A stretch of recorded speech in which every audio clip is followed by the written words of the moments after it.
आदेश गुरुजी. आदेश. तर गुरुजी, आज आपण फक्त मला ज्या अध्यात्माबद्दल जे प्रश्न विचारायचे त्यासाठीच मी आलेलो आहे. तर जास्त वळण न घेता मी सरळ प्रश्नांकडेच वळतो. की पहिली गोष्ट अशी की आपण जे अध्यात्मात ऐकतोय, चौकडे जे चालू आहे, ते अध्यात्म नेमकं काय? आपण जे म्हणतोय की हा बाबा सनातन धर्म आणि हा अध्यात्म आहे, आपला हिंदू धर्माचा अध्यात्म आहे, नेमकं ते काय? अध्यात्म म्हणजे काय? हे पोथी पुराण हेच अध्यात्म आहे आपलं, की याला अनुसरून दुसरं पण काही आहे? अध्यात्म, धार्मिक, अध्यात्म की आगे की सीढ़ी क्या है? धार्मिकता है. और जहाँ आध्यात्मिकता है या धार्मिकता है, वो चीज़ जाती है आत्मदर्शन की तरफ. आत्मदर्शन का दूसरा अर्थ ब्रह्म तत्व. और इधर क्या है? माया तत्व है. सांसारिक बातें जितनी भी है, लेना देना, पैसा टका, रोटी कपड़ा मकान, जो कुछ भी है, वो जो उसको स्थूल रूप में है, अगर वो चीज़ें हम अध्यात्म रूप से करना चाहते हैं तो भगवान को समर्पित होकर वो कार्य करो या दृष्टा होकर उस कार्य को करो. तो वो जो स्थूल रूप का जो कर्म है वो परमार्थ के तरफ चला जाता है. जो गीता में बताया ना कि तुम कर्म करो, फल की इच्छा मत करो, अध्यात्म में यही कहा जाता है. तो वैसे अगर तुम संसार में रहे तो वो जो तुम संसार कर रहे हो वो अध्यात्म में परिवर्तन हो जाएगा. अच्छा. और अध्यात्म का मतलब यह है कि तुम उस परम शक्ति को या परमात्मा को या अपने आत्म तत्व को समर्पण कर दो. अब वो उस तत्व को तो हमने देखा नहीं, हमारे अंदर चेतना है, सब है, हम एक्टिविटीज़ करते भी हैं, लेकिन अनुभूति नहीं उसकी. उसके लिए गुरु बनाना जरूरी है. गुरु ऐसा बनाओ जो आत्मदर्शी है, आत्म साक्षात्कारी है, जिसको ब्रह्म तत्व का ज्ञान भी है. ऐसे गुरु बनाओ, तब वो इस प्रकार की साधना देंगे. अब नाथ संप्रदाय की जो साधना है वो इसमें आती है. गुरु गोरक्षनाथ जी ने हठ योग में जो बताया है कि शून्य समाधि ले लो. इसमें बताया मरो रे जोगी मरो, मरण है मीठा, इस मरनी मरो, जिस मरनी गुरु गोरक्षनाथ मर मीठा. तो जो समाधि योग है नाथ संप्रदाय का, वो बिना गुरु तो साध्य हो ही नहीं सकता. इसलिए नाथ संप्रदाय ये गुरु शिष्य परंपरा, जैसे सनातन बोलते हैं, वो सनातन परंपरा है हमारी गुरु शिष्य परंपरा.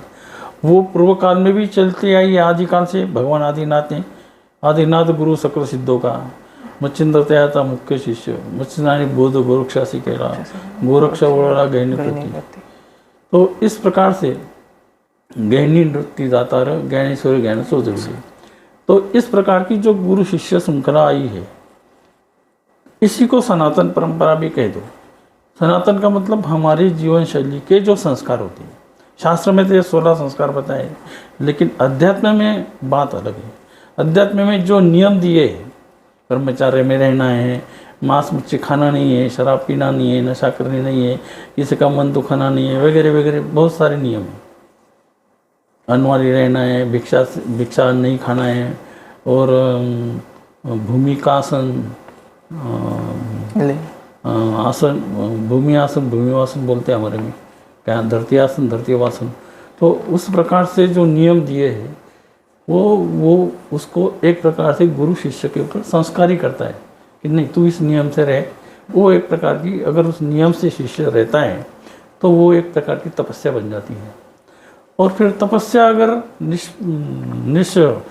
निस्वार्थ भक्ति से या गुरु को समर्पित होकर अगर की तो उसका फल अध्यात्म से मिल जाता है.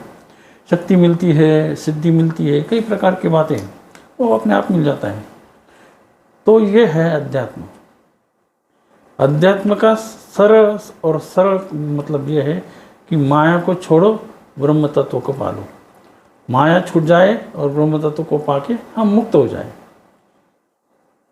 तो वो नाथ संप्रदाय में जो है वो साधना पद्धति है, तपस्या पद्धति है, साधना पद्धति है. जैसे प्राणायाम है, मुद्रा है, बंध है, इस प्रकार से यूज़ करके जो गुरु लोगों से सीख के कुछ बातें ऐसी है कि उसमें योग के द्वारा बंधन, कंट्रोल, एकाग्रता ला सकते हैं, इसलिए वो योग साधना बताई है। तो उसमें से ध्यान धारणा समाधि तक चले जाना है। हाँ, समाधि तक जाएंगे तो शून्य साधना, शून्य समाधि लगनी चाहिए। तो वो समाधि जब लगती है तो शरीर पूर्ण मृतवत हो जाता है। केवल उसकी जैसे कछुआ की सांस चलती है ना, वैसी सांस उसके अंदर दुख दुख चलती है, और उसी के ऊपर वो चेतना में अंतःकरण से रहता है, और वो इस दुनिया से हट जाता है समाधि में। तो उस हटने के बाद जो अनुभूति अपने अंदर आती है वो मतलब अविस्मरणीय है। मतलब वो ऐसी अनुभूति है कि उसका संसार से मन हट जाता है क्या। और ऐसे गुरु के मार्गदर्शन में अगर कोई शिष्य बनता है तो वो अध्यात्म में आ जाता है। जहाँ तक अध्यात्म में साधना करते हुए तुम शक्ति को प्राप्त करते हो, ज्ञान को प्राप्त करते हो या सिद्धियों को प्राप्त करते हैं, वहाँ तक माया है। क्योंकि बहुत सारे संत लोग जो है सिद्धियाँ प्राप्त होने के बाद उस सिद्धियाँ से जन कल्याण वगैरह करते हैं और उसी में अटक जाते हैं, आगे चलते नहीं हो क्या। आगे न जाने के बाद उनको समाधि योग आता नहीं, आगे की सीढ़ी वही है लास्ट। और संपूर्ण अध्यात्म का जो एक मतितार्थ है, सेंट्रल आइडिया, कि संपूर्ण मानव जो है इसका अंतिम टारगेट या अंतिम उद्देश्य यही है कि इस संसार से मुक्त हो जाए, जन्म मृत्यु के परे जाना है क्या। पुनरपि जननम पुनरपि मरणम के ही आगे जाना है, वही शून्य बोला गया है और वही मुक्ति बोली गई है। और हम बचपन से लेके मरने तक, जन्म से लेके मरने तक हर चीज़ में अटके हुए, इसलिए स्वतंत्रता नहीं है। जब स्वतंत्रता नहीं है तो फिर मुक्ति कहाँ से आएगी, नहीं मिल सकती। जैसे हमारा कोई शिष्य दीक्षा लेता है और उसको हम स्वतंत्र, फिर भी उसको गुरु बंधन में रहना पड़ता है, गुरु सेवा करनी पड़ती है वगैरह वगैरह, फिर भी वो बंधन में रहता ही है क्या। जब तक मन उसको राजयोग कहा गया है हमारे अध्यात्म में। राजयोग का अर्थ ये होता है कि जो मन के ऊपर राज करता है वो है राजयोग। जब शिष्य मन के ऊपर राज करने लगा तब गुरु उसको फ्री कर देते हैं कि जा बेटा अभी तू भ्रमण कर, धर्म का प्रचार कर। फिर वो अपने मन के ऊपर राज करके या संयम करके, कंट्रोल करके और ज्ञान के द्वारा लोगों को उपदेश देता है, लोग जन कल्याण करता है। इस प्रकार से ये मर्यादाएं हमारे नाथ संप्रदाय की, और ये आगे भी चलती रहेगी। ये परंपरा, गुरु शिष्य परंपरा कभी खत्म, क्योंकि ये प्राकृतिक तत्व है। गुरु तत्व ये प्राकृतिक है, अंधकार से प्रकाश की ओर चला जाने का। पृथ्वी की जब इस सृष्टि की जब उत्पत्ति हुई तब क्या अंधेरा था। जब अंधेरे को महाकाली कहा गया है, और उस समय केवल समय था, काल, उसको महाकाल हो रहा है। तो महाकाल और महाकाली का संयोग हो गया, और उसमें से जो जैसे बादल पे बादल टकराते हैं और बिजली आती है, वैसे उसमें से लाइट आ गया, मतलब सूर्य जैसे तारे निर्माण हो गए, और उसमें से ओंकार ध्वनि आ गया। अनोदनाथ से वो नाद बन गया, ओम। उसके अंदर जो कैरेक्टर से क्या सात्विक, राजसी और तामसी, उससे हम सारे बन गए, पूरी सृष्टि बन गई है, जीव जंतु सारे बन गए उसमें। चार खनी, चार पानी, चंदा, सूरज, पवन, पानी।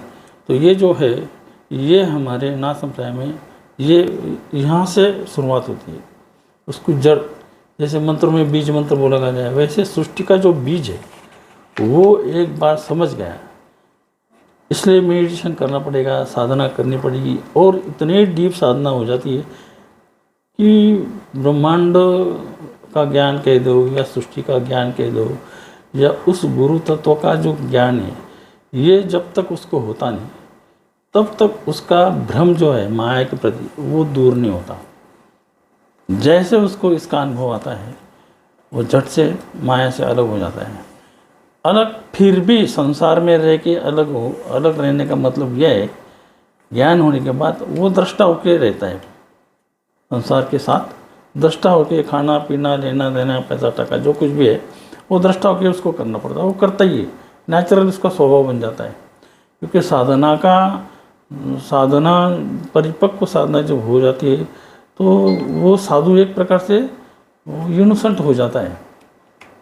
जैसे छोटा बच्चा होता है उसका स्वभाव ऐसे इनोसेंट हो जाता है, तो ऐसा वो साधु बन जाता है वो, क्योंकि माया को छोड़ देता है ना। इसमें सबसे बड़ी बात अहंकार है, और अहंकार खत्म गुरु के बिना हो ही नहीं सकता। इसलिए गुरु के शरण में जाना पड़ता है, गुरु को समर्पित होना पड़ता है, गुरु की सेवा करनी पड़ती है, जो कुछ भी है। एक बार अहंकार चला गया कि फिर आगे प्रगति होना शुरू हो जाता है अध्यात्म में। और जितना भी अध्यात्म के विरुद्ध माया है ये सब अहंकार से चलती है। जहाँ तुम्हारा अहंकार खत्म हो गया अध्यात्म चालू हो गया।